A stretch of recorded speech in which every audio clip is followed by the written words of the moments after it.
Good evening, everyone, and welcome to this week's edition of Keep the Mic On. I am Simply Sherry, and as we have said every week, we've been here since March of 2020, having very interesting conversations with artists and creatives of all disciplines.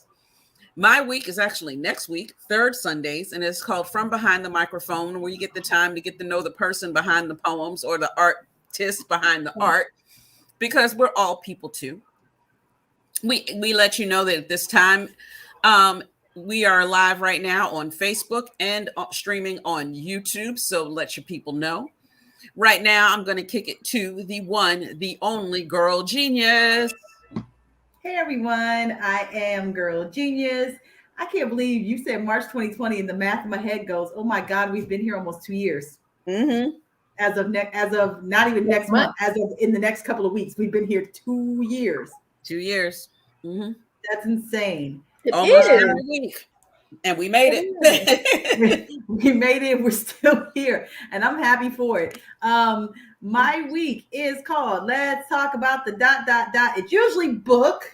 I've had books, but I am going to start branching out into other tangible products. So I'm really happy. I dig into process and like how stuff gets done, and pick authors' brains or creators' brains to kind of see how we got from point A to point B. I am usually first week of the month, so I was last week, and so that if you want to go back to our YouTube or Facebook page, you can catch last week's interview. But first, we got to get through this week's interview because this one's really special because this is the first week for our new host to have her own segment.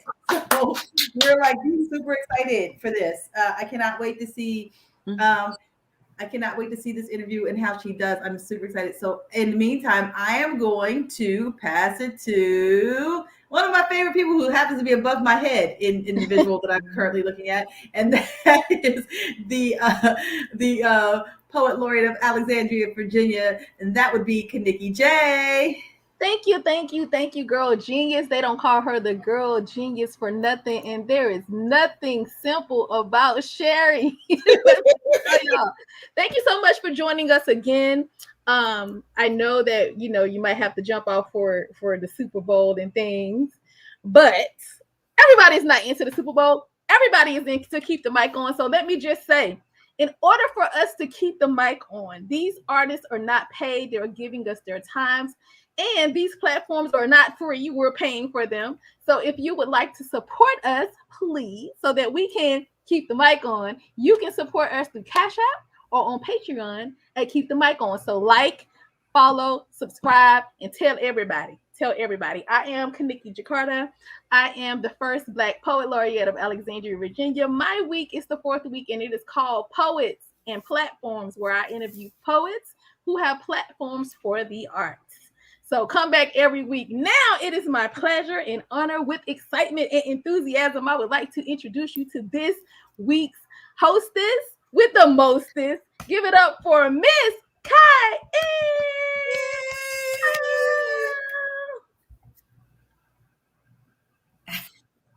Kiane. Awesome.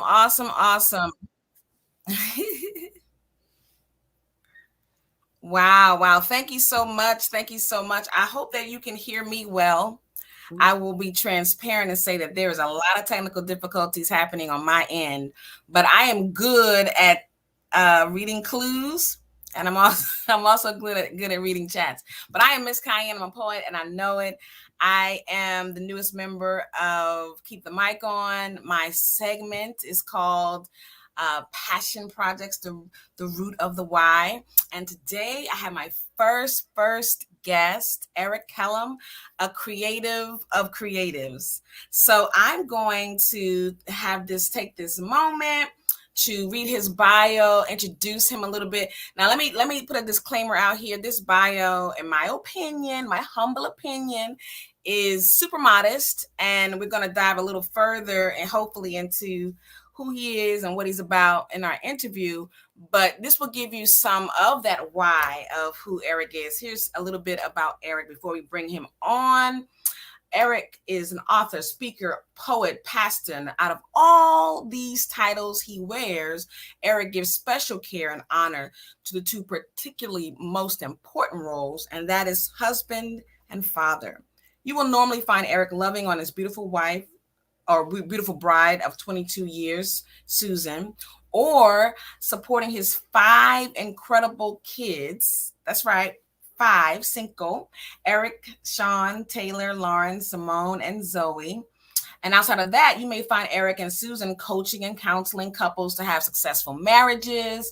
You may hear Eric helping people see how and why God created sex, or you may even experience the passion and the theatrics of one of Eric's spoken word pieces. Wherever or however you experience Eric Kellum, just know that Eric exists to promote family and faith, content in a real and authentic way to anyone who listens. So let's give it up for Mr. Eric Kellum.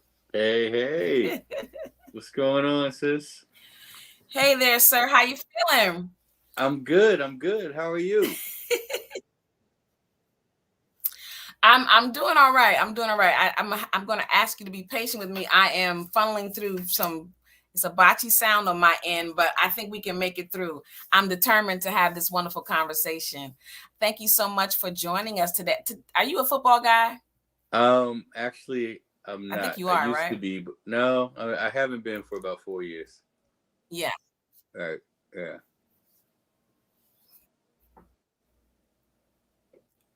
Wow. Yeah. Can you hear me? Well, I thought about it. I was like, oh man, yeah. Okay. I thought about it because today is the Super Bowl, right? So I was like, oh man, this may be challenging for my boy, but I'm glad you were able to join us. Listen, I want you to start us off with a poem. I'm going to exit for a minute and the stage will be yours. Before we dive in, give us a little taste of who you are as Eric the poet. All right. Well, I guess this would probably explain why I'm not watching football. If I had, Shel Silverstein, Kiane, I heard you said that in a recent episode. Shel Silverstein used to write a piece called "If the World Was Crazy." If the world was crazy, this would be my wish as it pertains to our protest and our awareness of what we have potential to do as Black people. So here it goes. This piece is called 5 Million Brothers. I don't get it. And maybe I ain't supposed to. I thought more men than this would get the gist and protest like they were supposed to. I mean, did we back out from the blackout? Sure, Nike gave Cap mad clout. Now, NFL ratings are still up. Yep. So I'm personally starting to have doubts. I mean, a Black man doesn't have a job because he chose to take a knee. So I took a break, chose not to partake. No NFL games for me. I guess my mistake, assuming more brothers would forsake football for a greater plea. But now it's clear to see that most Black men ain't trying to be demonstrators. They find more fulfillment being virtual tailgaters. They claim, nah, I ain't protesting. Them jokers make more money than me. It don't look like they in need. That was their choice to go against the league. Plus, they eventually signed Reed. They did, but they still ain't signed Cap. But didn't Nike sign him? Bruh, the NFL didn't. He's blackballed. Are you kidding? Well, what difference does a protest make if I'm the only one? First of all, your indifference is dumb. But secondly, the difference might just be your son. Have you soon forgotten the feeling? I know it very well. That comes when my son drives the car at night. It frequents when I wonder if he's out there all right. It's quite the fright of a Black father. White dads can't imagine this reality. My son be the next one to become the victim of police brutality. Look, Cap and Reed got sick of seeing casualties while this country behaved so casually. So they took a knee to get the world to look and see that Black attacks were actually factual. See, now Black men are being casual to the fact that a Black man is being blackballed all because he spoke out on the attacks on Blacks. And then we see the irony. When Derek Chauvin took a knee, but he didn't take a knee to protest racial disrespect. Nah, this dude literally took a knee on a Black man's neck. When Cap took a knee, he passionately made us look at rights. When Chauvin took a knee, he just casually took a life. This forced America into introspect. Finally, a nation put in check. Finally, the country has seen the light. Goodell admitted that Cap was right. So the people marched the streets. Did Cap get a job? Of every race, culture, creed. Did Cap get a job? Black men expressing fears, yo. Did Cap get a job? White women shedding tears, yo. Did Cap get a job? Cap unemployed for 4 years, yo. Cap had to get a job. The people were in unity about injustice in their community. It felt like a honeymoon to me. The love had kumbaya tunes to me. A job for Cap was soon to be. Or was it? Goodell tells the public the Cap was right. But no teams making offers to Cap in sight. That ain't right.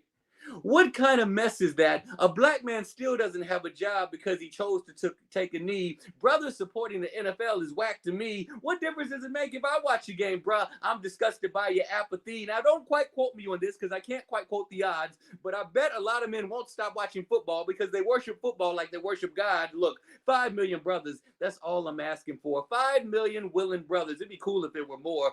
5 million willing brothers, and you don't even all have to be black. I just wish 5 million brothers rose up and truly had Cap's back. What if 5 million brothers committed to one another to refrain from watching games until this black brother got employed by another team? This scheme would change the game. What if 5 million brothers all across the land would form a band to take a stand and withstand attending NFL games, leaving the leagues with empty stands? Man, I just don't understand how we are slow to take a stand when injustice raises its ugly head and fist pumps its up. And man, we seem so slow to show support. I ain't even trying to lie to you.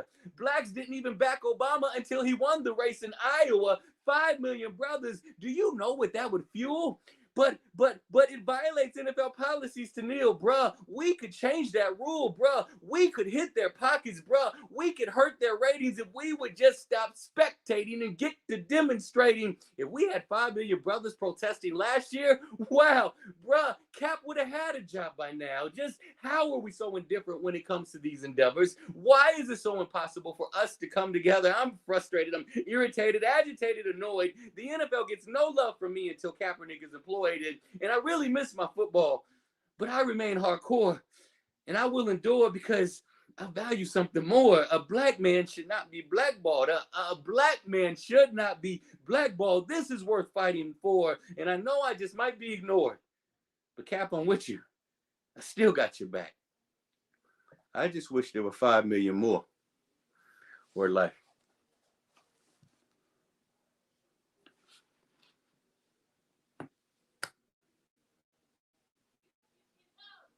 Hey. Wow. Wow. Intense.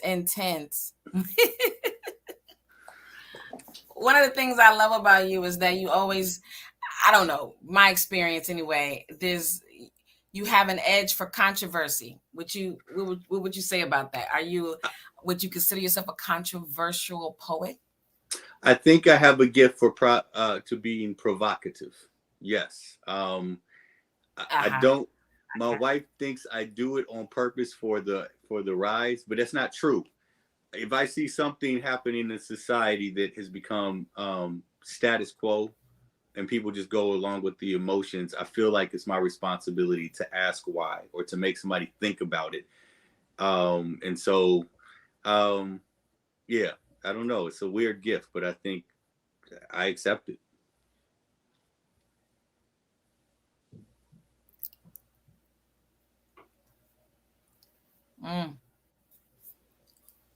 Yeah. I think it's awesome. I like provocative to challenging the thinking of people. It speaks to shaking up the monotony, shaking up the status quo. And I find that to be an asset to anybody who has a voice, that they use it to stir up a little bit, to stir up people's minds, to stir up the status quo, and hopefully, ideally, evoke change, transformation of some sort. So that was pretty cool. So let me tell you what's pretty. How you been, man? It's been a long time. I know. Like the last you reached out to me pre-COVID, and you asked me to do a feature for something you were doing in some space, and you didn't know that around that time I had put down my pen. I had not been like writing or performing or doing anything for a whole number of stupid reasons. And so that was actually going to be my coming out party. And I remember there's a piece that I wrote I wrote it around that time. It's called "This Song Wasn't Made for Me." And I remember sending you a message saying, I got this piece, but it might be a little provocative. I don't know if you remember this conversation. I was wondering if the audience that you are hosting would be okay with it. And I can't remember your response, but for whatever reason, the event had to be canceled for some reason. And like, I literally did not perform again. Like last year was the first year that I started like doing this again. It's just been a very, very, very long time.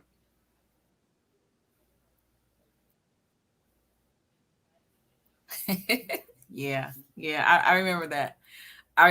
Yeah, I was like, yeah, I know you're gonna come with something, I don't know, a little edgy, but I also remember thinking, shortly after that time of us communicating pre-pandemic, it was like, okay, something must have happened. You seem to have skyrocketed, and then it was like, okay, Eric, I can't even get you now. You're too busy for me now, right? No, oh goodness gracious. When you talk about passion projects, I've rediscovered my passion over this past year. I started before the pandemic. I started trying to getting this. I started getting this nudge to go into open mic spaces, but then I kept saying, no, my style is different and it's weird and it doesn't sound like anything else. And I'm old and most of these people might be millennials, all types of excuses. And I definitely just stopped. I psyched myself out, and then I wandered up into this space on Clubhouse. And from there, the encouragement and the love I got, it helped me to realize that I was still dope. And I don't say that in an arrogant way. Like, I believe that, like, I know you're dope. I've seen so many dope folks with the mic or with the pen, but it's easy to see how dope everybody else is and not even accept or believe that you're dope yourself. You know what I'm saying? Is Jeff Banks talking about how he's the best man at my wedding? He's Bam, a big homie. Love you, man.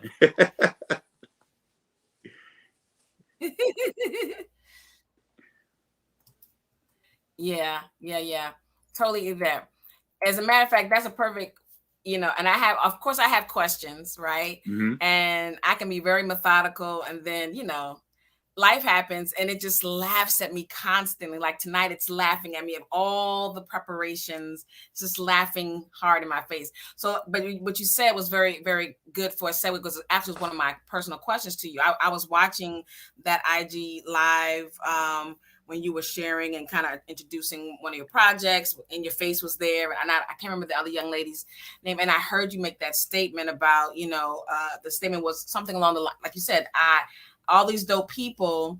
And then at some point I realized, but I was dope too. And I thought it was such a powerful, powerful statement. And one of my questions was like, can you kind of talk to, and I'm going to backtrack because I want to come back to your bio, but can you talk to us about your journey of dopeness? Because it's so funny. People see us, right? And they may say, oh, yo, I love that, or that's real, or that's dope, or whatever they think of you. And it's a whole different perspective than what we have of ourselves.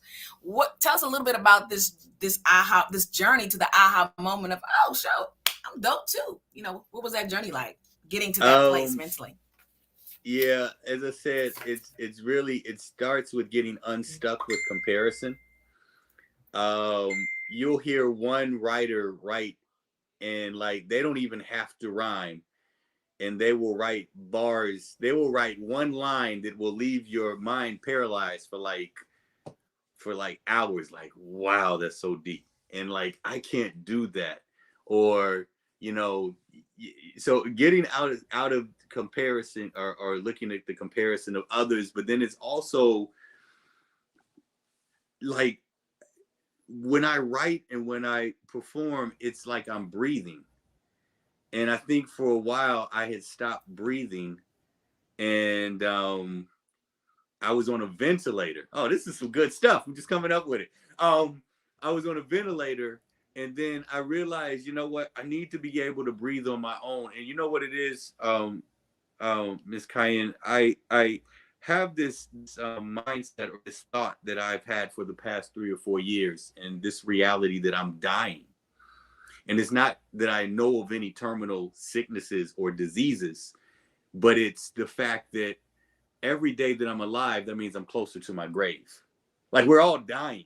I know that sounds morbid, but for me, it helps me come alive because it charges me to ask the question, what am I going to do with these days that I have left? What have I done with the days up to this point? And I don't think that I've really squandered the days up to this point, but I know I haven't seen the best version of E. And so with that, and just putting that in a formula, and then at the right time, I think you have to come to that conclusion on your own instead of looking for that endorsement from other people, which I was looking for before. And I think God, and forgive me, my faith is a big part of who I am. I think God waits until you can give that own endorsement that he wants to give you. And then other things start happening. Like about a week before I debuted my poetry project, I jump onto this live. They're called the Deadly Pens. And these are some phenomenal writers, right? And Mr. Reality, he hosts this open mic every Thursday. He's in Colorado.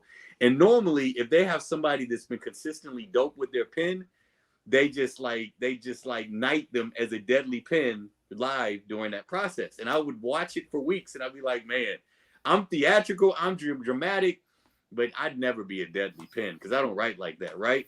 And so one particular, like the week before, you know, I do this piece, and Mr. Reality is looking at me real strange, and it's like, hey, I'm glad you're here. And I do the piece, and he brings down the picture, and then he does the ceremony, and he says, we want you to be one of our deadly pens. And I'm thinking to myself, me?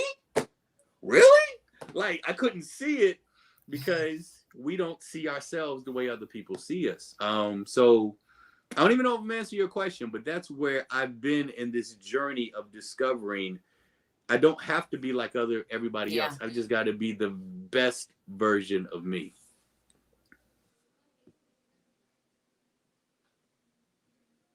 I get that. Yeah. I get that. Discovery, and some of the nuggets that I'm pulling out from what I'm hearing you say, it's the breath of that our creativity or the gifts that God has given us, that's like our breath. Yes. Okay, it looks like Kiane has frozen for a moment, so I'm going to let her try to get back on screen. But so I'm going to take over the interview. Eric, it is a pleasure to meet you. It's a pleasure to meet too. I am Simply Sherry. So getting the deadly pen, you hit on about finding your own dopeness and not comparing yourself to someone else, which I always think is an amazing thing. And what did you do to get past that in your mind? What steps did you try to do internally to get past that? I went through this mental rites of passage, if you will. I actually wrote it in a piece. You know, Hamilton in the Broadway play Hamilton, he says, I wrote my way out. Ooh. And sometimes you have to write yourself out of situations, because what it did, it helped me to be liberated of one perspective, and it shifted it to a totally different perspective. Mm-hmm. I think we could easily look at what we didn't accomplish, what we didn't do, mm-hmm. where we thought we would be. And we could get so gazed and focused on that we go into a sunken place of depression, or just the way we look at life, when there's a whole nother side of a coin. Mm-hmm. You know what I'm saying? There's a whole nother side of that dollar bill, and we only see one side. So in me writing my way out in this piece, I call it Midlife Christ Is. In me writing my way out, I was able to see a whole nother perspective that's actually been liberating. And I'm so glad I discovered it. if I get a chance, I hope to share that piece because I think it'll give light to what I'm talking about. Oh, we'll definitely make time for that. I often in my interviews ask a question about the first time you performed a poem on stage, one of your pieces on stage. Mm-hmm. And the reason I ask that question is because as a host of open mics and poetry shows, so many people ask, like, will come up to you and be like, oh my God, how did you do that? I don't know. How do you do that? And I'm like, yeah, I've been doing this for 13, 14 years. Right. It's it's part of what I do, who I am. And like, so you're not expected to be perfect at the beginning. Yeah. Where do you get your inspiration for your writings? The majority of them come from my own personal experiences, Mm-hmm. but I am theatric. Mm-hmm. So I may take a personal experience mm-hmm. and embellish it to the point because I want to include other people in my presentations. Right. I don't want it to be, just my story. So I think of the audience that might be watching or observing or experiencing, because that's where I really want to get to. I don't want you to just hear my pieces. I want you to experience them. I often, 5 Million Brothers is a little different. I was just venting because I wanted to see more change than I thought that we were doing at that particular time. But a lot of my pieces, I get the comment after I share them, like, it felt like you were taking me through a movie. Mm-hmm. And when I hear that, I'm like, good. That's the reaction. I didn't want you to just hear it. I just wanted you to feel something about it that says, yeah, that's me. And that's my situation.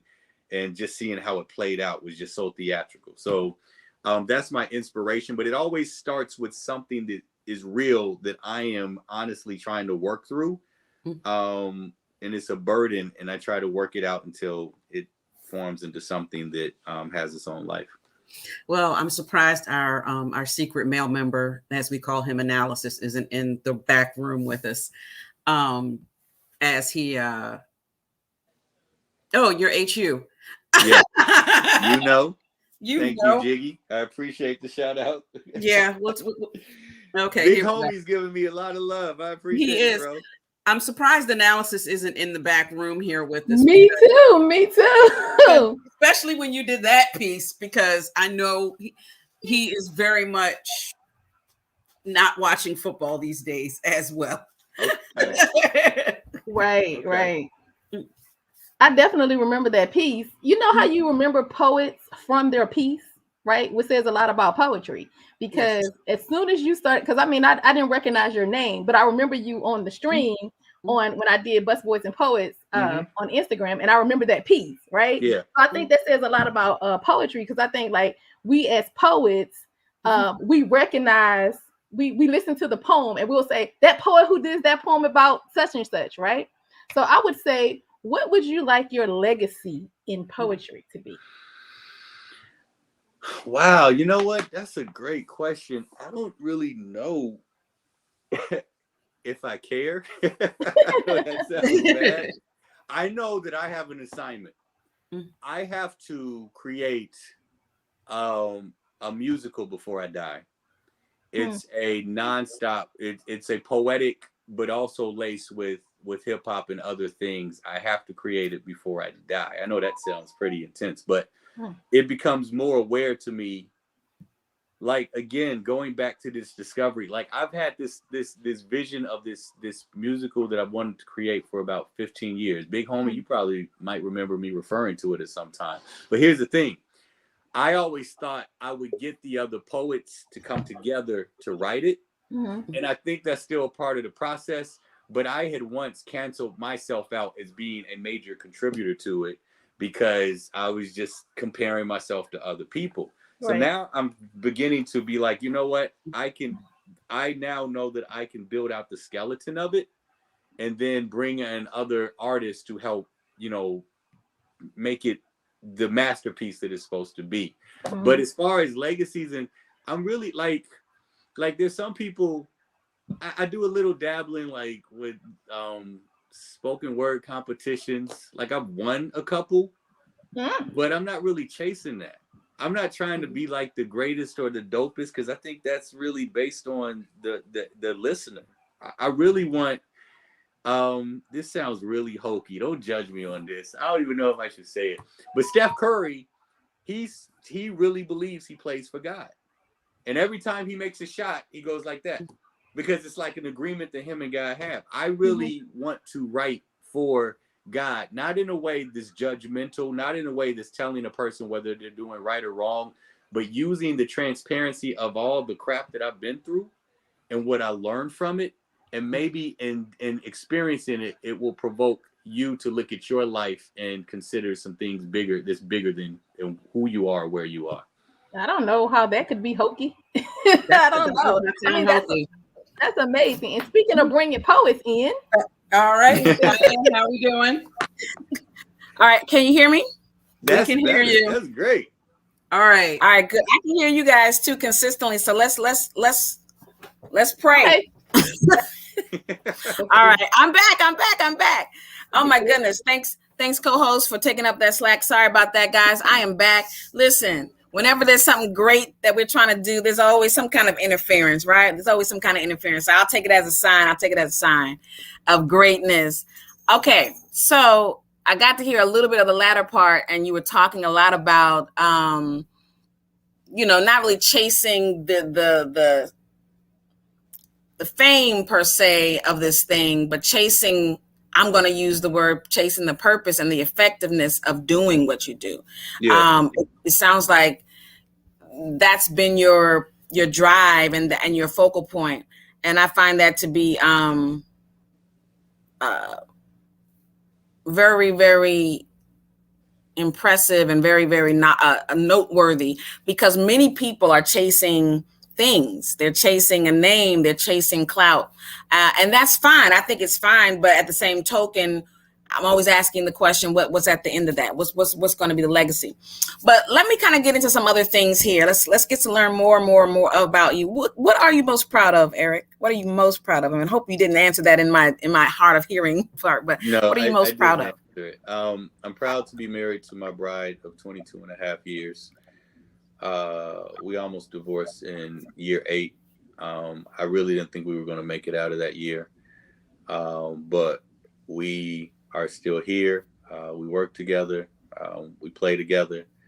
We're the closest of friends. I'm proud of my 5 kids. The going joke I say is that we didn't have cable when we got married, so we had to figure out something to do at the time. But I'm proud.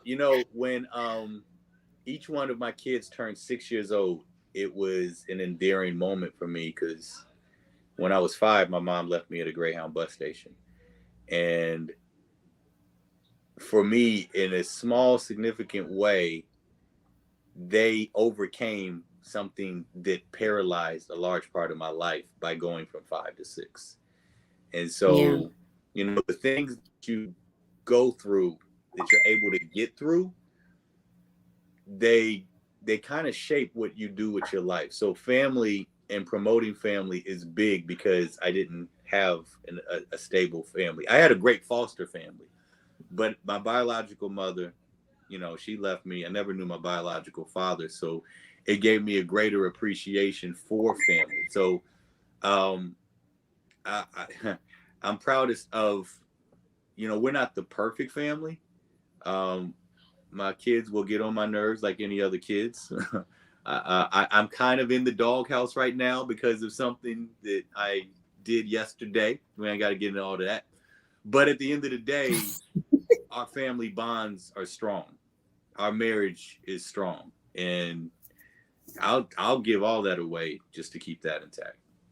I told my 2 core values, I want my wife and I to be old and wrinkled and still be boyfriend and girlfriend. Yeah. I actually want us to transition to the next life together. Like they catch us together. That'll be tough for whoever catches us, but I'm sorry, that's another story. And I want my kids to never despise me and say that he was too busy for everything else, that he didn't have time for me. I never want them to say that. So those are the 2 values that drive essentially everything I do. Gotcha. Awesome. That's beautiful. I think it's always great to hear not so much the unsettling components of one's life, but to hear the perseverance and the determination, the story on the other side. It always provides hope in my thoughts, that situations will arise in our lives, things that we have no control over, things that are extremely painful. However, there is the ability and the power to move through them, and then have such awesome stories on the other side of that. 5 children, all of which are doing a wonderful family, a wife of, it's 22 years, right? 22 years. 22, yes. It'll be 23. Yeah, 22. Wow. In August, and Jeff, big homie, was my best man. I'm sure he's going to say. Yeah, I saw. He showed me a picture. I was like, my world is 6 degrees. I think it's more like 3 degrees of separation. Every time I turn around, I'm like, how you know? Yeah. That's awesome. I'm just beginning to get to know Kim Miller, which I know you guys have a connection. Yeah. So that's pretty dope. Yeah. It's some pretty dope people out here in the industry and in the circle, in the village of poetry and creatives. Yeah. And I'm happy. I'm happy to be a part of the village and the village. You know what I'm saying? Okay, so Eric, I said earlier that your bio was kind of modest, but it definitely isn't modest in that it was menial, because I think it's very important to honor the things I call them the things that really matter. Like family to me really matters. I mean, what's I write a poem, and then I say a poem, I spit a poem, and then I ideally would want to come home to family or to my, so it's not menial, but I wanted to highlight some of the other things that you're doing. So you're an author. I've been doing my own little research because I realized, like I said, you just rocketed. I'm like, I didn't even know all this, so I know you're an author. You have a couple of children's books as well as sexual healing. Is that correct? Yeah, I do. I have The Adventures of Diggle, Boogie, and Lolo. These are books that I wrote. They're poetic books. And they have different character themes in them. They're my kids, they're audio books, because again, there's that part of me, I don't want folks to just read it. I want them to experience it. But my kids, when they were younger, they did the voices in the books. Like, we got the whole family involved. Like, there was one scene, my 18-year-old daughter, my God, these books are old. When she was 4, we were recording the book, and there was one line where we needed her to cry, like to deliver the line, and she just wasn't doing it. Like, it just sounded fake, right? And me and my wife are like these directors, right? Like, no, give it to us. So she's playing around on the bed, and she falls. And normally my wife would tend to her baby, but so she just said, you know what, get her in the studio now and have her say it right now. And she says the line. Oh my God. And she nails it. And she had to be thinking, what's wrong with you? I'm hurting. But they are, I need to reprint them. But in this creative arts life and having a family, the budgets and the funds for what you're trying to do. Yeah. You can have ambition to knock everything out in like 6 months, but it could be 6 years based on the projects in your capital. So right now they're on Apple iTunes. People can check them out, or iBooks rather.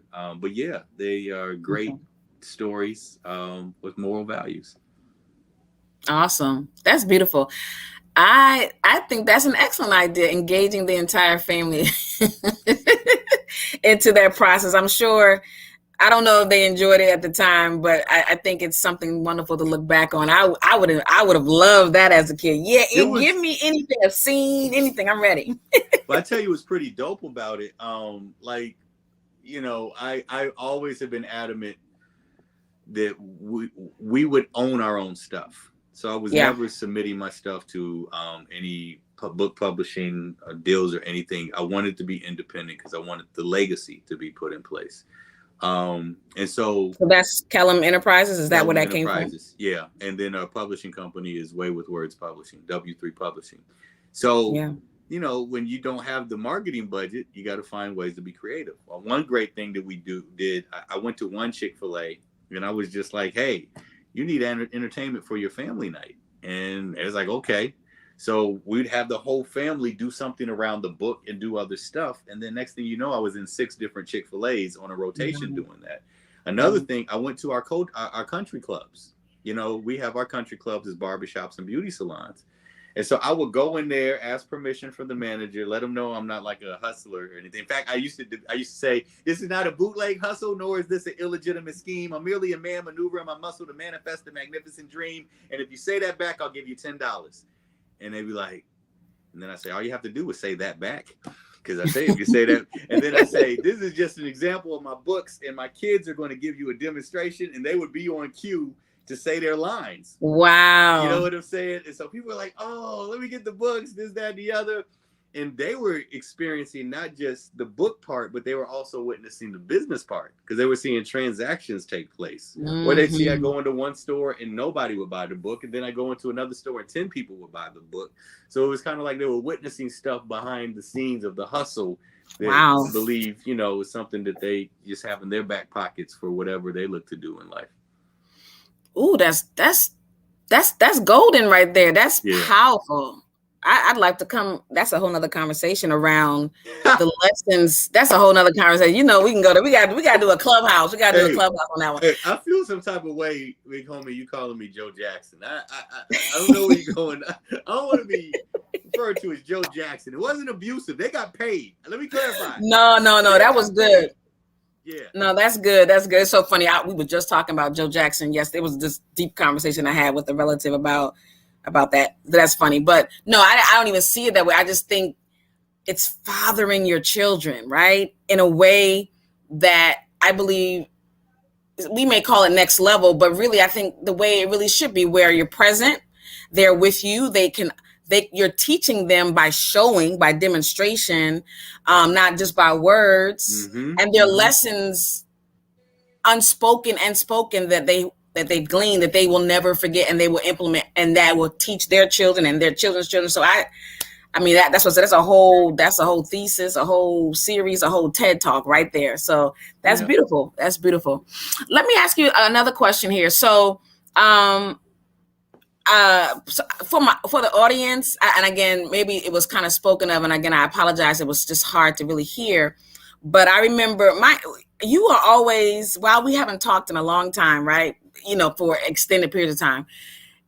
And when I'm telling my story of my entrance to the District of Columbia, you are constantly a part of that story, because I met Eric at the House. House DC was a community center, a Christian community center started by Steve Fitzhugh. And I remember being asked, we need some female energy in this space. And it was you and a few other guys that are still dear friends of mine, you know, Chris and Alki.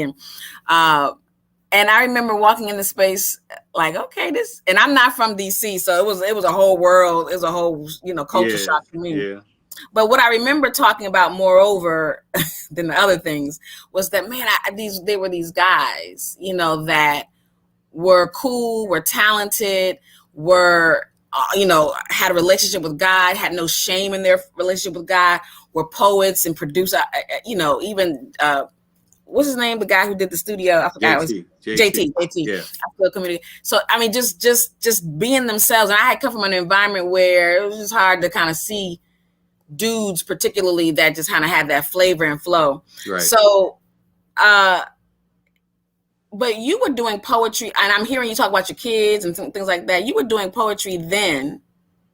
When did this start for you, though? When did writing creatively and expressively really start for you? Was it as a child, or was it as an adult?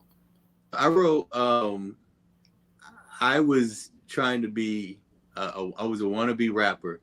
Okay. Me and my boy Philip Moore were in high school, and we created the PBS. That's the Pretty Boy Squad. And we had like the Tommy Hilfiger and polo shirts, and we had the polo and Jabot jeans, and we were just going to bring this smooth flavor to hip hop. We were Bamas, but like we thought we were doing something. So that was my start. And like it was like I was thinking to myself, okay, I'm not that bad. But then like I get to Howard freshman year. Was it freshman year? I think it was freshman year. I wanted to be a part of an organization, and I realized that whoever was a part of this organization had something elite to their belt, and Mr. Homecoming was coming out. So I was like, well, let me go out for Mr. Homecoming. But the thing is, you had to demonstrate a talent. I was like, well, I don't know if I have a talent. But I ended up writing this piece called, what's now called My First Test. And it was a very interesting piece because it's the first time I ever addressed me being abandoned by my mom. And I put that in the piece. And like, I didn't, like I said, at that point, I didn't want him to just hear it. I wanted to act it out. Like there's this part when I say, Almighty God, where could you be? And like, I want you to feel this hurt and this pain and this questioning God. You know what I'm saying? Because sometimes you feel like you don't have the permission to do that. You know what I'm saying? Right. It was like a big old temper tantrum, but that was like when I got my start. And after that, it was just like, oh, okay, I can write theatrical pieces birthed out of personal experiences. And, you know, that's kind of where it began. Awesome. Yeah.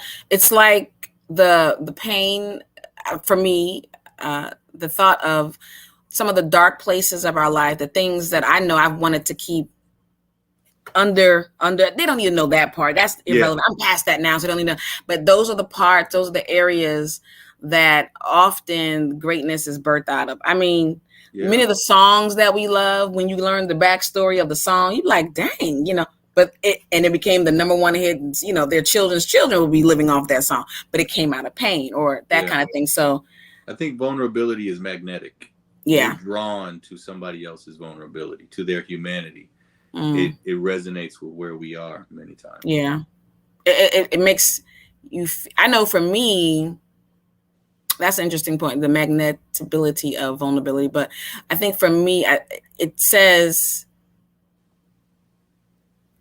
that, like you said, I'm connected to that experience. I am not, you are not this person that's so great and I can never be like you.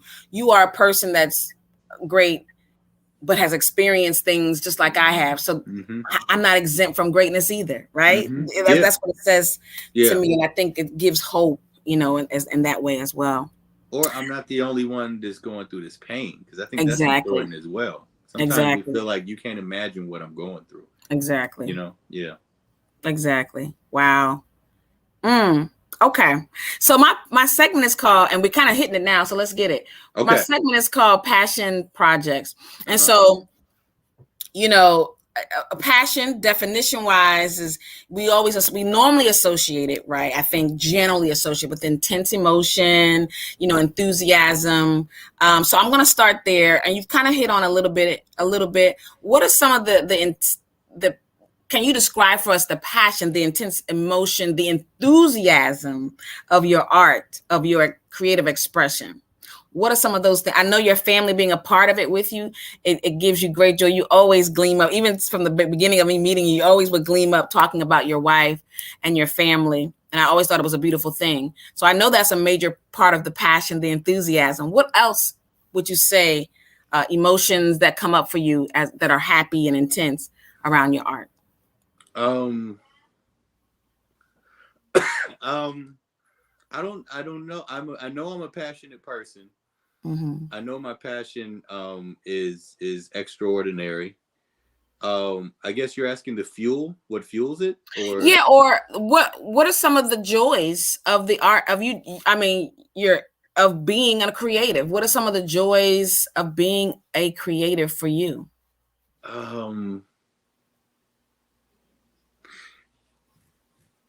I think that creatives have a responsibility to deliver a message, because you can deliver it, but without the creative element of it, it's not like people get it in 3D. And sometimes if you're able to use multiple senses to deliver it, it's like, you know what I'm saying? So I get excited to know, like, there's this, I've had a piece that I to warn people, if I share this piece with you, I warn you, because you might end up breaking up with your boyfriend or girlfriend. Because it was a moment where I was with this sister that I thought was supposed to be my wife, but I knew that she kept bringing me down. Like, she wasn't literally, but I would compromise certain standards in my life by being with her. And when I had to confront the fact that I had to let her go and God had something better for me, like, I could have just said that, like I said that to you right now. But when I go into, when a man finds a wife, he finds himself a real good thing. And I thought I found that woman and it was destined to be my queen. I mean, I loved her. And I started walking you down this path of love. Right. So now we're going through this story together. That is like, that's exciting to me. Like, to write stories that you can envision in your mind. To come back and people ask me when I have this piece called The Confessions of a Sex Addict, was that real? Or I don't know if I should clap because the ending was really, are you okay? And I'm like, that was just like something I just made up. And really, that's not my story, but I took you with me. That excites me. That really does. Wow. Taking people on a journey. Yeah. Yeah, I get that. So conversely, another term, the passion, that term also refers to the sufferings of Christ during the crucifixion. Yeah. That's actually what the crucifixion is called, the passion. And it speaks to the sufferings, the hardship, the pain that the Christ went through ultimately because of his passion for the people. Right? Ultimately, because of his love, intense emotion for the people. But there was a suffering, there was a cost. That didn't feel so good. So yeah. I'm trying, if you can, and if you, maybe you don't have this, but similarly, or maybe I should say conversely, what are some of the sufferings of this thing called being a creative? And maybe for you, doing what you believe you're supposed to do, maybe a better way of phrasing it. Some people see this artwork as part of their purpose. So if that makes more sense for you, what are some of the angst, the push and the pull, the passion, the suffering component of this thing called being an artist, or of this thing of being an artist on purpose or with purpose? I think the biggest general suffering that we can identify with is not initially knowing how to navigate your creativity in a matrixical system. Okay. Like, the matrix is like, everybody's in pods and they fill your brain of what you're supposed to do and what you're not supposed to do. And it doesn't feel like it's a world for creatives. Yeah. You go to school, they tell you what you're supposed to learn in school. It wasn't, when I was in Howard, they didn't tell you to be an entrepreneur. They told you to get a good job so you could go into corporate America. Like, over the course of time, folks have bucked the system to make it more feasible and flexible for the creative. Right. But when you're a creative and you have so many things that you could see, so many albums or so many plays or whatever your thing is, but it seems like it gets quenched in trying to manifest it in a world that doesn't seem like it wants to be creative. And that's a tough thing. There were times in my life I would be like, God, why are you tormenting me with these dreams and ideas when it doesn't even feel like they'll ever become real? And I think that's tough, because you have this passion of your creativity and you know how big it can be, but it doesn't seem like it could ever be. And you've got to deal with that nightmare that seems like it's existing, unless you figure out how to maneuver through it. Wow. Dude, I think you hit that puppy on the head right there. I totally can relate to that. Totally can relate to that. It's like you said, trying to navigate in a system.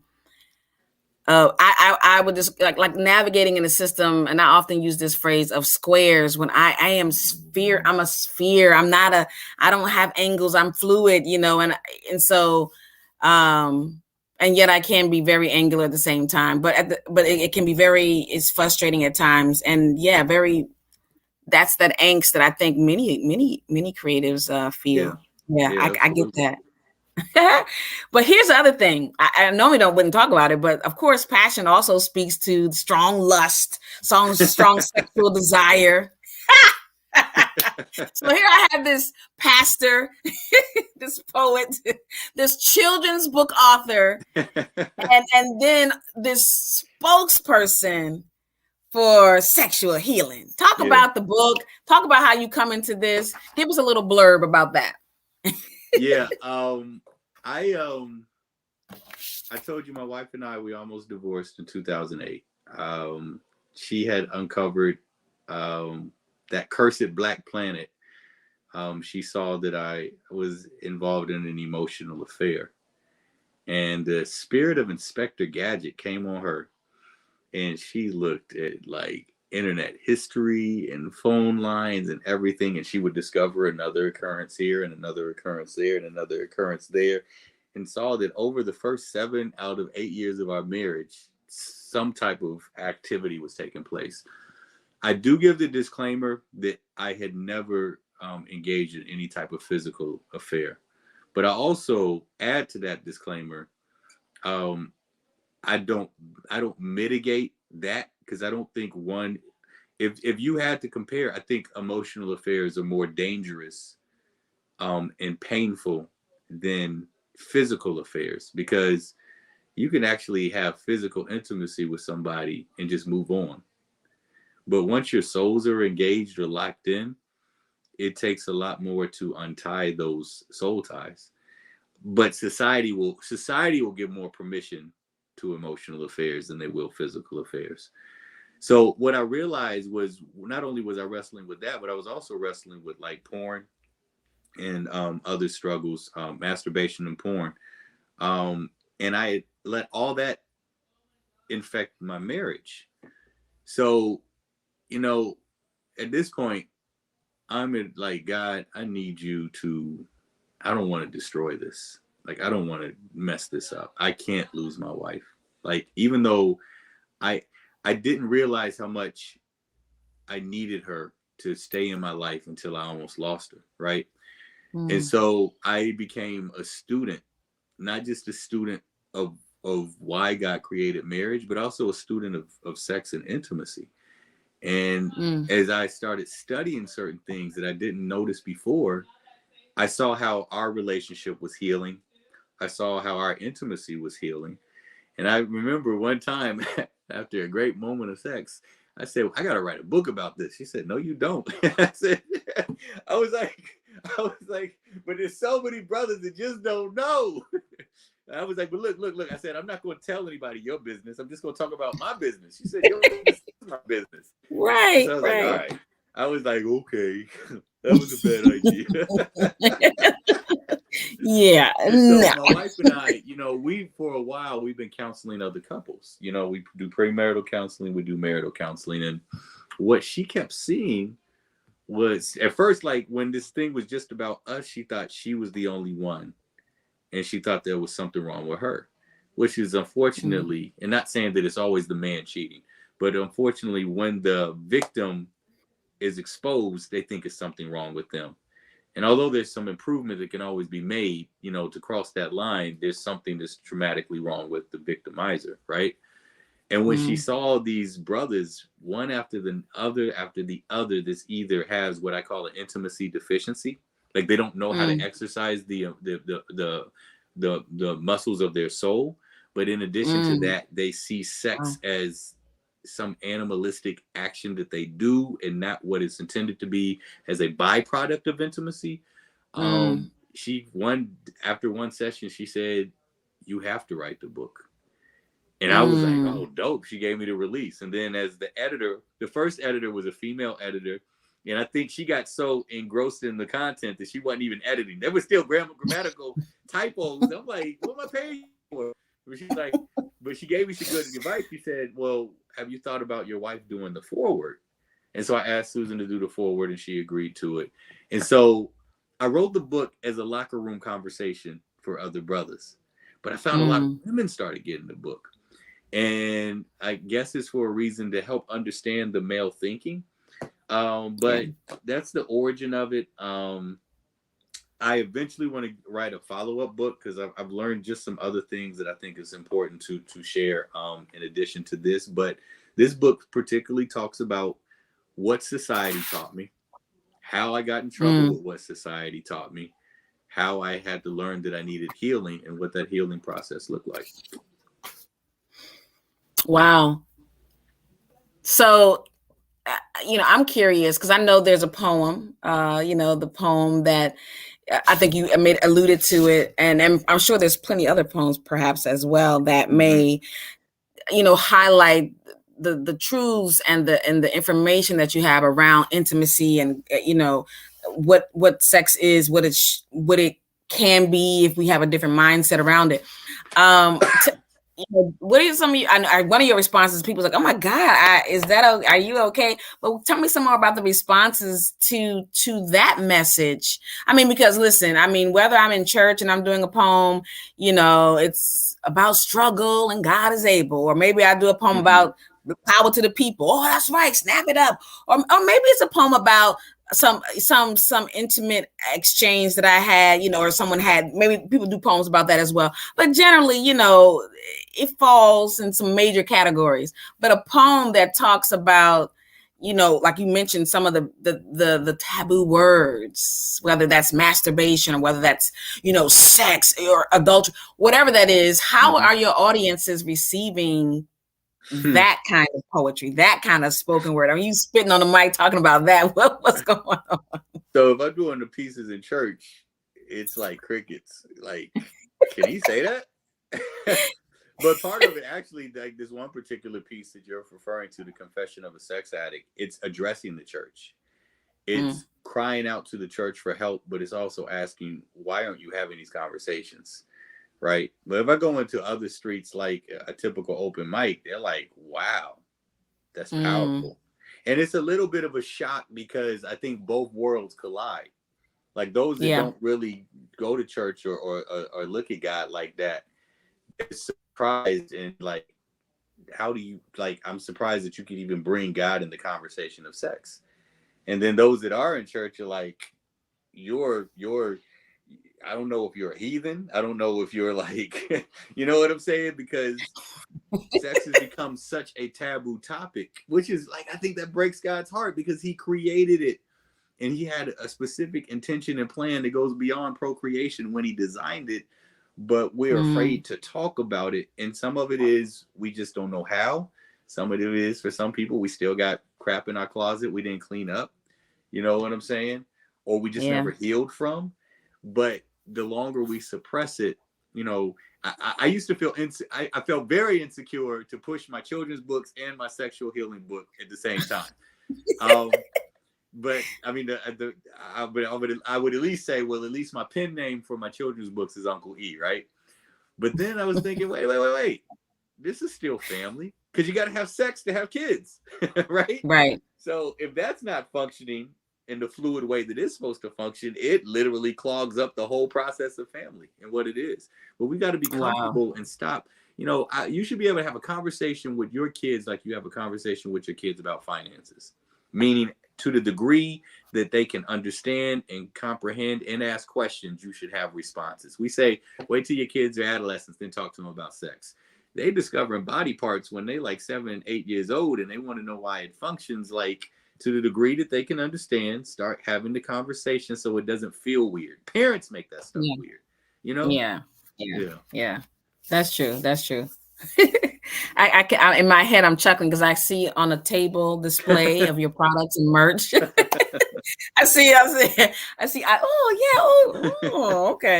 one of those numbers. But hey, I think it's an excellent way to bridge a conversation. And as a creative, that's where we can push the envelope, right? That's where we can color outside the lines and say, look, I'm not going to fall into the conservative rules that you've made. I'm telling you, this all flows together. And that's part of, I think, our role as a creative. Yeah, absolutely. You know what I'm saying? Man, I could talk all night. So here's another major question that I really, really want to kind of get to, and you've spoken to it a lot already. I remember taking a coaching class around when I started my nonprofit, and the facilitator was like, people start businesses to make money, really, you know, talking about this nonprofit, it was around, but you have to have a why. You have to have a reason that exists and that propels you even when everything else has fallen away. Otherwise, it won't sustain itself.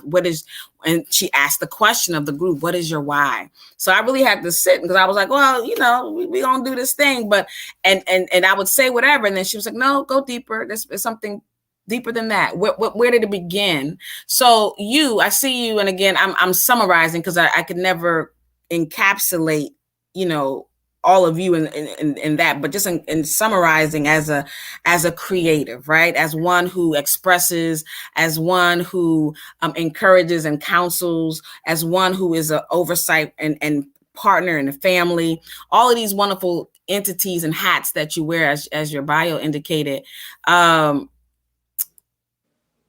You're giving back, you're sharing, you're giving messages, you're challenging the mindsets of people. Why is it so important for you to do that? What is Eric's why for doing what you do? I think everybody should have a mission statement.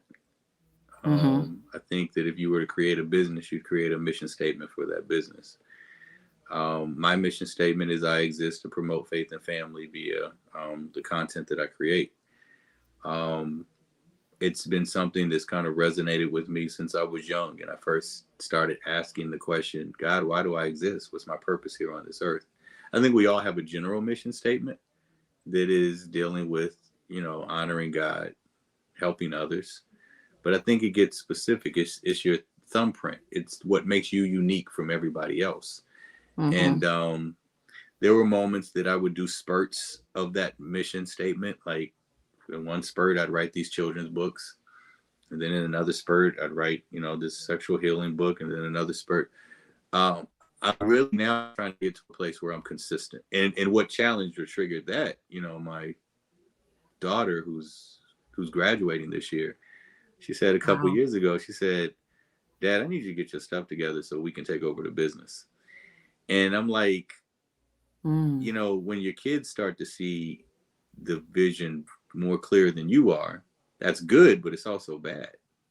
It's like, I realize I have to continue to do what I'm doing as an example so that they can be fueled to do, whether they continue the legacy of what I'm doing or whether they're doing something and figuring out their own path.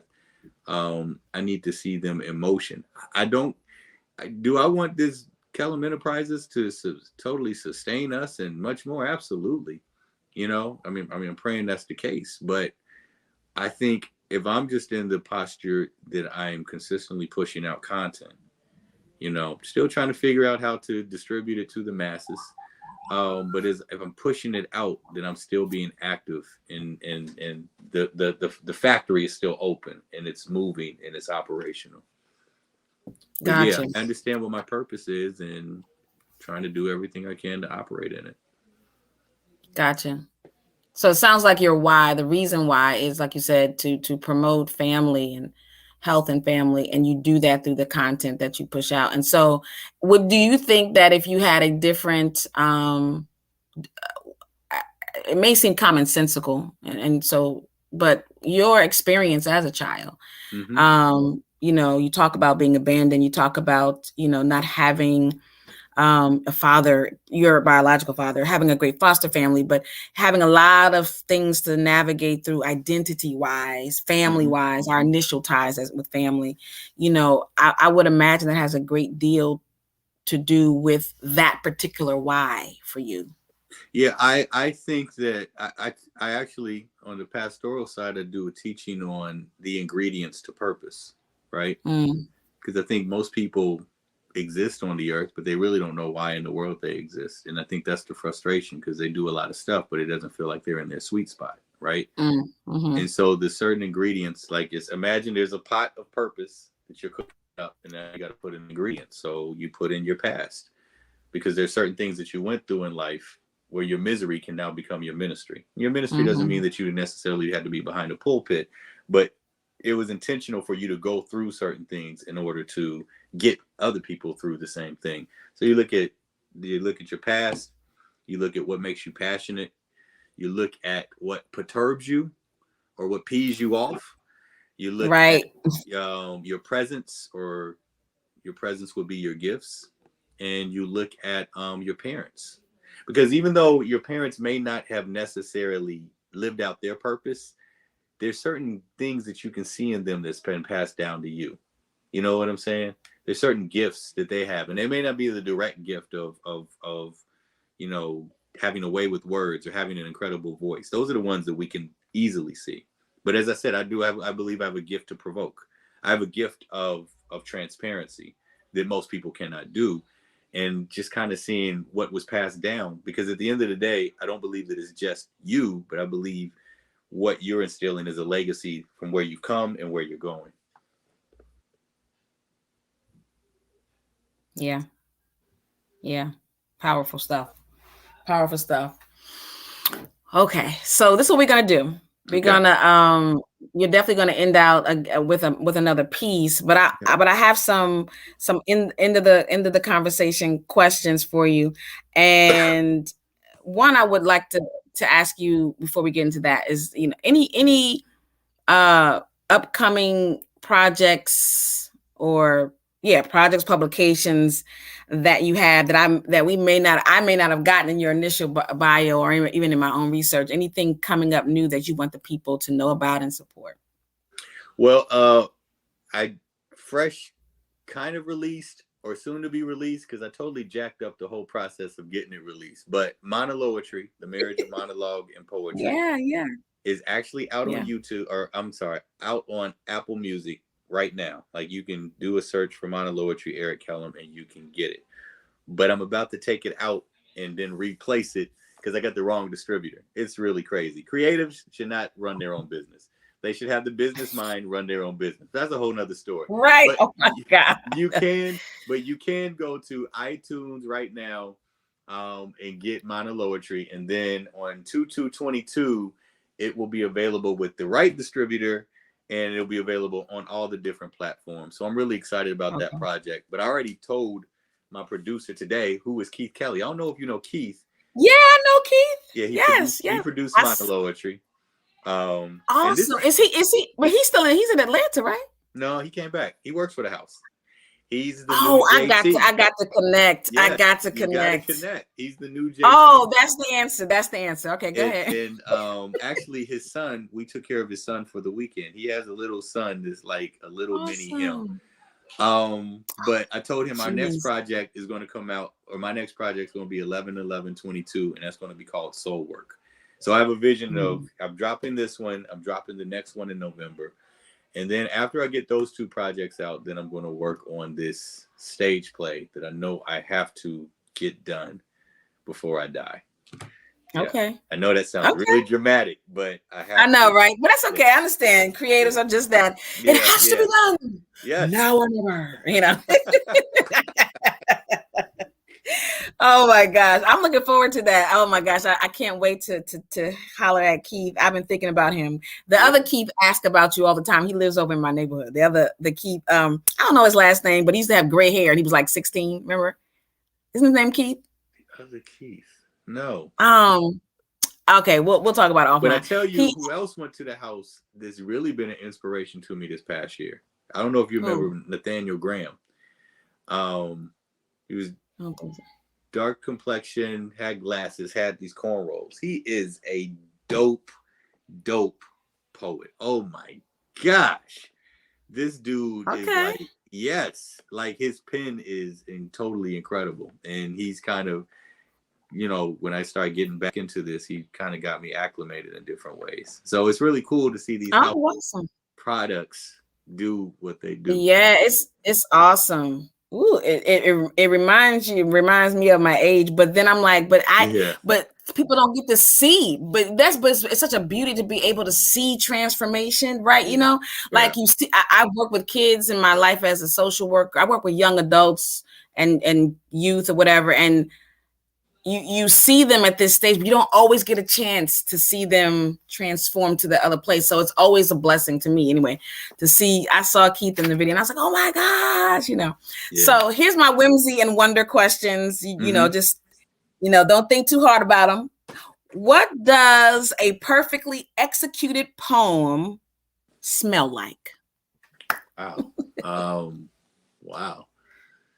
Pasta Wheezy from Carrabba's. That's like my go-to dish. Like, it's just so good that, like, I shouldn't eat it because I'm trying to kill the fat man, but Right, trying to kill the yes. Okay, I got you. Without thinking, tell me the first word that comes to mind when you hear the word passion.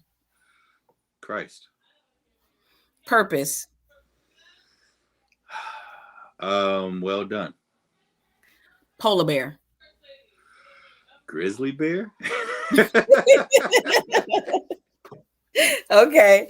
Would you rather, this is my would you rather question, would you rather jump in an icy river, you know, like the polar bear plunge, I think they call it, or polar plunge? Would you rather jump in an icy river or parachute from a plane? Parachute from a plane, for sure. Okay. Have you ever done it before? Have you already done it before? I haven't, and like my wife keeps telling me I need to make sure like I can do it, but I can't die and leave her hanging. So when all the kids are grown, if I still want to do it. Right. When we get that full empty nest. And then lastly, if you had a billboard, you know, billboard sign that was dedicated to you, your words forever, it would never go down. Even after you're well and gone, past and gone, it's a billboard with your words. What would it say? What would you put on it? My favorite rapper, his name is KB. He has this phrase that I live by. If you forget my name, please remember my Jesus. That's what I would say. My faith. Awesome. I would be nothing without my faith.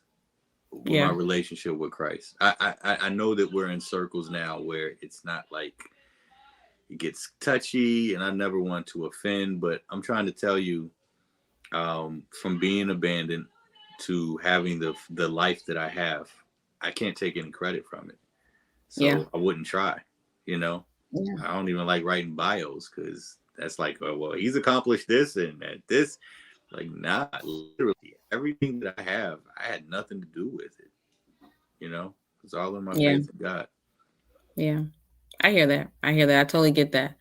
And I think it's honorable. You know, I think it's very honorable. I often think about that phrase. If you know, it's a cliche. If you don't stand for something, you'll fall for anything. And as a young person, I think that was kind of the concept of being clear about my faith. You know, we don't all have to agree, but this is where I stand. And being taught early on to decide to stand for that, even if it's not the popular choice, which can be challenging, particularly in the worlds of creatives. But I think it's honorable. Awesome. Thank you so much for this time, sir. This has been fun. I can't wait to continue offline. I can't wait. But what I'm going to do, I think I can. See, my screen looks different now. I want to exit so that you can. I think you did it. All right. Well, I'll go ahead and go. This piece is called Midlife Crisis, and it really is what I learned in my almost midlife crisis. I got to do this soul work so that I can let this soul work. I know that Christ is my help. I'm fighting this midlife crisis. God help. This life is at times a mockery. I feel these unrealized dreams, hopes, and desires ganging up like bullies, mocking me, teasing me. Feelings of failure and inadequacy won't stop jocking me and squeezing me. The thoughts of you're too late keep sweating me, aiding and abetting me into the pity parties I host that gradually coast me into this sunken place. A drunken space without even one drop of a drink. Yet I'm intoxicated by the toxic self-hatred as I personalize the remix of a Deborah Cox ballad. How did you get here? You're not supposed to be here. Nah. Now, to be clear, I fear that my position in this piece might be misunderstood or rather misdiagnosed. I mean, to be clear, I confess I'm blessed and my blessings are better than most. And I'm not saying that to boast. While my soul is presently feeling restless, I don't ignore my blessed life checklist. See, I live a fairly stress-free life. Check. I've got a beautiful, sophisticated, incredible wife. Check. 5 amazing kids. Check, check, check, check, check. And I telework from the crib way before COVID. Check. Making decent pay. Check. And I get to hide away in a nice size pad. Check. My heavenly dad has really smiled on me. So why is my soul frowning? Am I ungrateful? No, not really, but really I am a little hateful, hating, resentful, regretful, constantly contemplating, did I miss it? Did I piss it down the pot? Am I damn within? Like Hamilton, did I throw away my shot? And while I can't ignore my more than decent welfare, I fumble around often feeling like a forgotten failure. Have you ever appeared successful to others, but it's only because others are yet to discover that whatever you were successful for, you had pre-designed in your mind that you could have done so much more? Have you ever felt like you were exponentially living beneath your potential? Have you ever saw a dream so clear that you could just touch it, taste it, grab it, take it? Well, 25 years ago, I dreamed where I'd be right now. And that dream never manifested. And with wasted years, I tasted tears. I embraced fears that the dreamer in me and all those possibilities, I guess I second guessed it, faked and finessed it. I messed around minding everybody's business. That I missed minding my business with a business mind.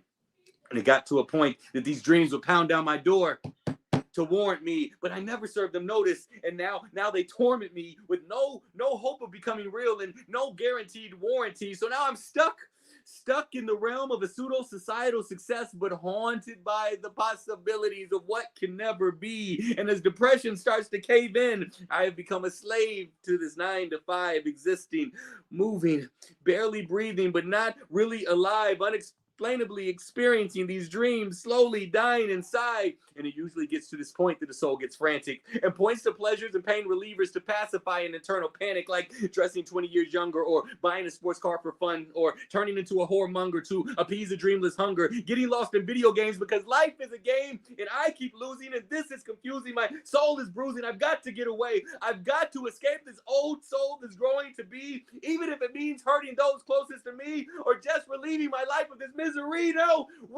No, wait, this cannot be what I've become. Please, God, don't let my soul get numb. My soul hurts.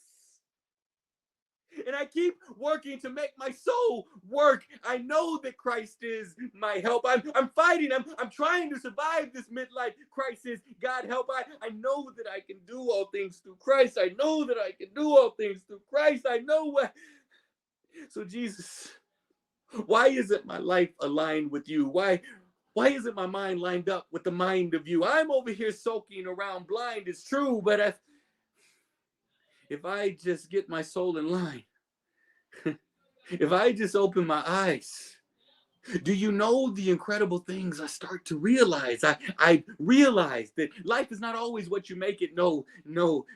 Life is what you learn when you didn't make it, especially when you thought you would, when you failed fabulously, when you never thought you could. Life is embracing the valleys and redefining the peaks and not overlooking the summits that are right there at the bottom of your feet. Life is appreciating the small victories after the major defeats and understanding that when you're still standing, that's a victory and a feat. Life is a gift, and that's a remedy for a crisis. Life is a gift, and breathing air, that's priceless. Life is a gift, and I don't even have a clue who would move swiftly to walk in my shoes if given the chance. Do you? And I think I've realized that through me, my ancestors' dreams have been realized, and I feel alive, disregarded blessings by daydreaming instead of living real life. And I think I've realized that my dreams may not be realized when I'm alive, but if I invest in my kids realizing their dreams, then I keep the dream alive. And that's a solid investment. And that's taking a midlife crisis and redirecting it into a midlife assessment. Word life.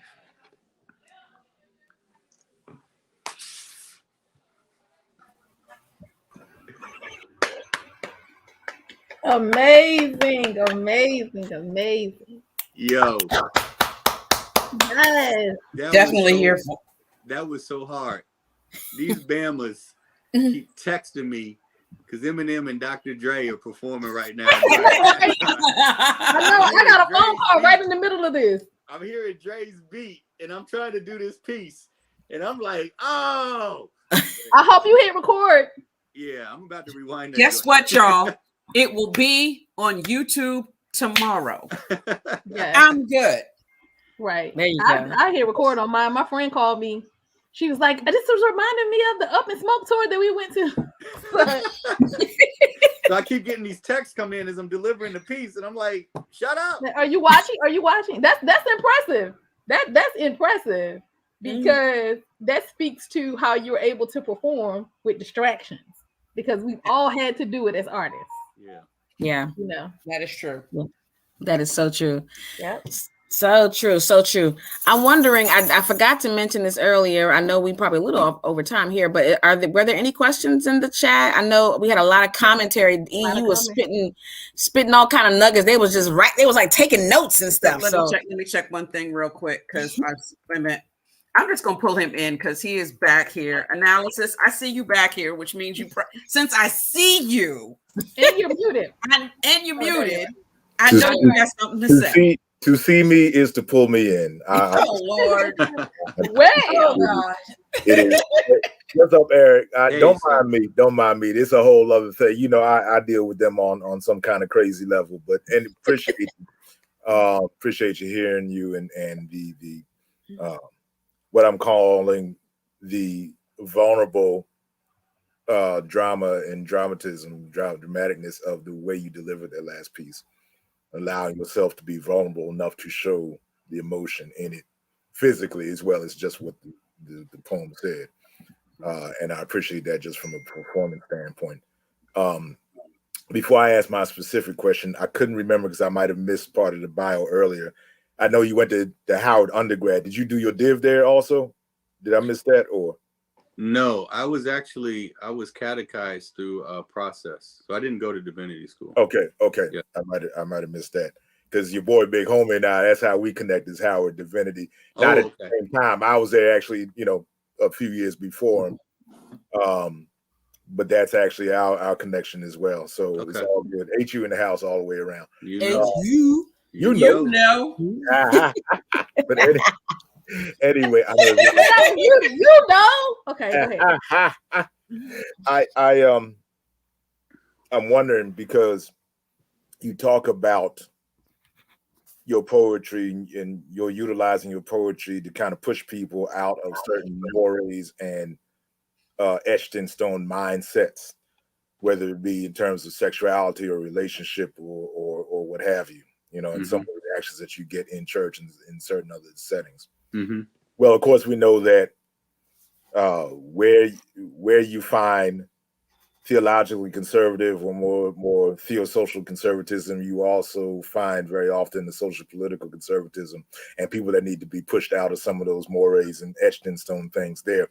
Mm-hmm. And so I'm wondering if you find the same result as you poetically push them on certain justice issues and social political matters. For instance, you talk about 5 million men, which I loved. I love that piece. I actually stopped watching football even before Cap took a knee. The first year I didn't watch football was the year before he took a knee because I got tired of the brain damage of the CTE. Yeah. And then with Cap and NFL's militarism and racism, that was just even more reason to let it go. But so that is the type of thing that ought to be a conversation in our churches as well. Yeah. Not just the barbershops, not just the locker room and what have you, but that the very subject of that piece ought to be discussed in the church basement as much as anywhere else. So I'm wondering when you do your more social political pieces, what the reaction is in church settings and faith settings, and do you get that same type of did he just say that shit? Type of reaction that you may get, with some of your moral pieces. Oh, absolutely. I've come to the conclusion that there's some pieces that the church is not going to be comfortable sharing all across different spectrums. I think I was talking to a buddy of mine the other day. I think there's a fear of loss of control because some things you may not have the answers to. And I don't think it's wrong if you don't have the answers to, because at the end of the day, if you have a faith in God, you don't have to have all the answers, but God does, right? But I do have one particular piece. It's called This Song Wasn't Made for Me. And it's when I just make a declaration from here on out. Until I reach the promised land, when I hear this song within my ear span, I refuse to stand and connect my heart to my hand, because the song anthem wasn't made for me. And it's the piece is interesting. I cringe when I go into white circles and share it because of my first experience, because I had this one white dude that I thought we were cool. You know, he's a white dude named Tyrone. Right? And I shared the piece with him, and he said a comment like that. It was just like, whoa. He said, bruh, this is offensive. He said, I only died for you. And I'm like, Bama, you never died for me. There's only one person that ever died for me. I understand what he's saying as far as being a part of the military, but this wasn't a piece to go against, you know, military or take on the stigma of being unpatriotic. This was a piece to say there's another side to this that people don't know. There's a hidden verse 3. There's so many dynamics as far as the existence of us as a people that just gets swept under this historic rug and narrative that the United States likes to paint. Yeah. But even when I do that piece, when you come across churches that still want to make sure that you are not impacting their overall brand, then I find that they don't welcome a piece like that, which is unfortunate. But I think it's part of this matrix system that we're living in that I alluded to before. But I don't apologize for doing the piece.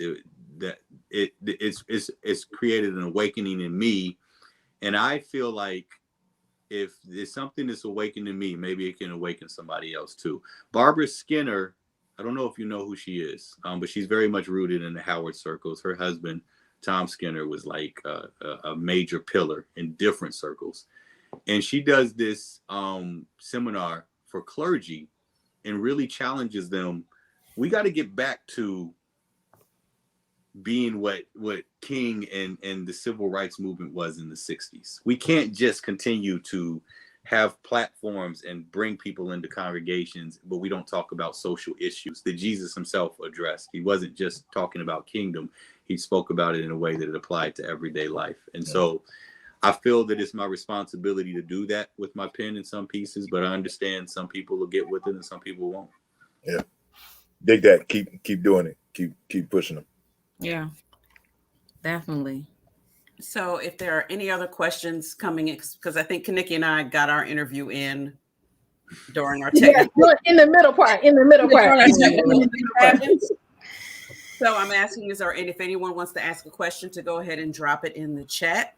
Otherwise, I will give Eric our traditional last question of the night, which is this. Now that you've been here on the show with us, and you have a general idea of what we do, who would you like to see, or who do you think would make a great guest on this platform for us? Oh, I definitely would say Nathaniel Graham, the gentleman that I alluded to earlier. His brother comes out of Southeast DC, in a part of Southeast that, you know, Miss Kiane and I refer to this organization called The House in Southeast. We took 3, well, not me, but the founders took 3 abandoned crack houses and they turned them into a youth center. And he was one of the students there. And I'll be honest, that part of Southeast, when we were working there, the survival rate of a lot of these students, you didn't know what or how they would even come out of some of the upbringings that they were in. There was one mom who would not let her son come to the house because he kept saying, yeah, over there at 17th and Q. And when she finally came to see it for herself, after he went to go into the studio or whatever, she said, I didn't want my son to come here because there are things that I've done in these buildings that I can't even tell my son about. Wow. And so to see Nate and hear, first, he's a dope artist, but his pieces are they are saturated with experiences and lessons in life that just make you go, wow, absolutely incredible. So I think it would definitely be worthwhile. Okay, we will definitely do that. Yes. So the first thing I want to say to everyone, besides thank you to Eric, is that if you want to support him, His Cash App and PayPal is scrolling across the bottom of the screen. And, we understand, everybody ain't got a couple of dollars. All of his social media is at the top of the screen, which is Eric Kellum. Way to go with that. I could not.